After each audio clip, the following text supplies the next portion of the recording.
What is transference? What is countertransference? So at any given moment of time, like right now, the two of us talking, part of me is reacting to you right now and sees you right now.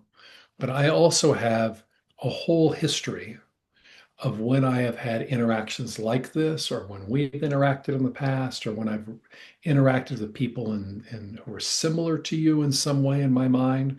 And those are all coming up. And those come up, and it's sort of like, that in the kitchen, the saran wrap, whatever it is, the sort of very thin, soft plastic that you wrap stuff in. Um, I've got what I'm seeing now, and then I've got things come up from the past. So right now, when I'm looking at you, I'm not actually seeing you in the present moment. None of us sees the other person in the present moment. It's not how the brain works. I'm seeing you through one or two or 50 layers of this clear saran wrap. And it's not quite clear because each one has a little bit of its own personality. So when I'm looking at you, I don't actually see you. I see you as a mixture of anybody I've seen who I think is like you from the past, plus how you are right now.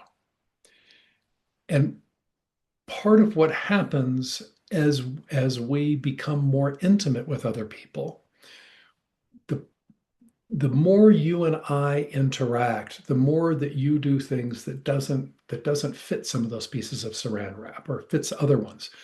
So over time, some of those get pulled away and others get stronger.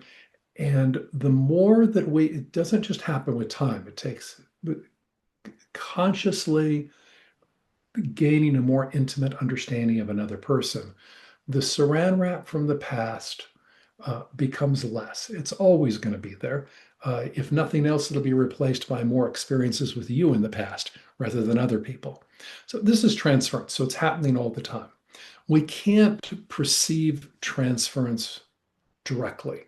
So I can't say, oh, this is how I see you in the present. And now I'm going to pull away the things from the past. It only comes together in our mind in an amalgam. It's together. So we can deduce transference. So we can figure out there must be transference and we can work with the transference, but it's all the work is undone indirectly. Okay. Um, Now, transference becomes a problem when we've had in different ways. But one of the main ways transference can become a problem is that those saran wrap sheets from the past are much stronger with traumatic events. And to the extent that you remind me in any kind of a way. It could be the color of your shirt. It could be something on the wall behind you. It could be something in the tone of your voice. It could be this setting, whatever it is.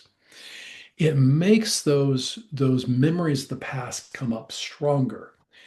And so I begin to feel differently towards you. I may want to move closer to you or further away from you. I may trust you more. I may trust you less. I start to make up stories about you that may or may not make any sense at all. So the more trauma we've got that has not been mastered and integrated, the more that dominates our perceptions. And the smaller our world gets because we start to see people more and more as variations of original traumas rather than the infinite number of possibilities that are actually here around us. So that's transference. And a client may or may not be coming to you with transference issues. They may come to you and say, I've got headaches, or I'm frustrated around this, or I can't focus on a task for a long time, or whatever that is. But they may come to you with a lot of transference issues that are more relational. I have problems trusting people. Whenever I get upset, I just make things terrible in my family, or whatever. And now we're in the realm of transference, and we're going to try and isolate those sheets from the past and then work through those events so those sheets fall away, and then the person can be more present. To do that isn't simply a matter as a therapist. For me to help a client with that is not merely a matter of technique. Technique is half of it, but I have to be in relationship with you while we do it. And that being in relationship can be very demanding. Um, and I need to be able to meet that demand while being in relationship with you. Okay. So that's transference. What's holding me back as a therapist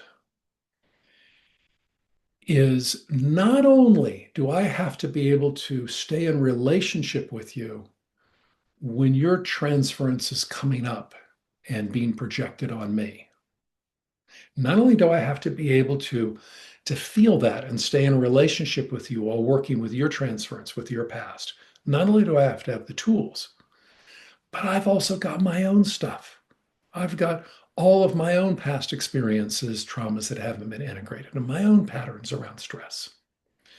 And to the extent that I haven't worked through those, I'm now asking you to only stay within what I'm comfortable with while working with yours. And so I'm kind of tying one of our hands behind the back for each of us while we do the work. So it's my transference, and then there's my capacity to stay in rapport with you, with your transference, while doing the technical work of working with the transference.